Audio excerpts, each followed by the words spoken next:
Nasa Sangandaan Market ngayon si Edwin Duque. Edwin, go.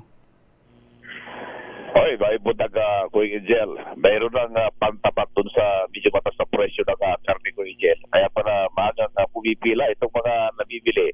Merong itong frozen meat na halos kasing lasa lang Kuya Angel, no? Yung frozen meat, itong mga manok Kuya Angel, mabibili mo ng 175 bawat kilo. Eh kung bibili ka ng yung frozen, nasa 240 yung kilo.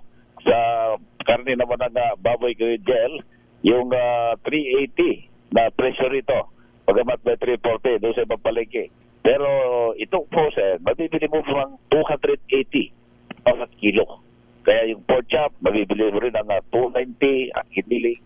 Medyo mo, itong giniling, walang frozen na giniling Kuya Angel. Bibili ka ng 340.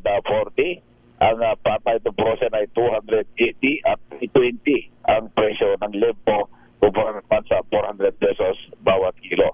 Pero itong presyo ng kambing, nabibili mo pa rin ng 500 at papait ng 250. Yung ulot pa, nabibili mo pa rin ng 460 bawat kilo. Batas pa rin yung presyo naman ng mga isda. Dahil yung bangos kayo dyan, mabibili mo ng 280 hanggang 320. 300 na galonggong. Yung sugpo, abay makakabili ka ng hanggang 600 pesos bawat kilong natake. At ang pinakamura nito ay 400 pesos. Sa yellowfin, mataas pa rin ang presyo. Yung medyo maliliit, nasa 300 at 340 naman. Yung medyo magandang klase.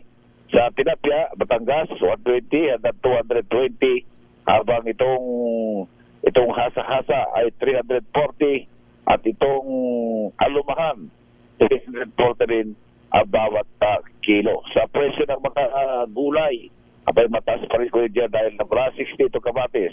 Ang pinakamataas ay 80 pesos. Ang talong, 120. Ang luya, 200. Ang sibuyas naman ay 160 pesos. Sa presyo naman ng bawang, 140.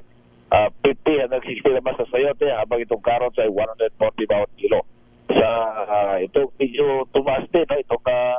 Itong siling labuyo, nasa 420 ang bawat kilo nito.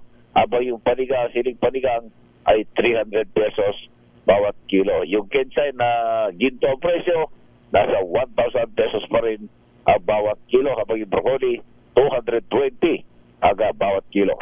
Sa presyo naman ng bigas Kuya Angel, para 48, 40 o 50, 54 ang pinakamataas dito. Pero itong dinurado merong 70 hanggang 80 at 80 hanggang 100 ang presyo naman ng malagkit. Yan ating price monitoring report mula pa rin dito sa Sangandaan Market sa Caloocan na Res 23. Edwin Duque nagulat sa DZRH. Una sa Pilipinas, una sa Pilipino. Maraming salamat, Edwin.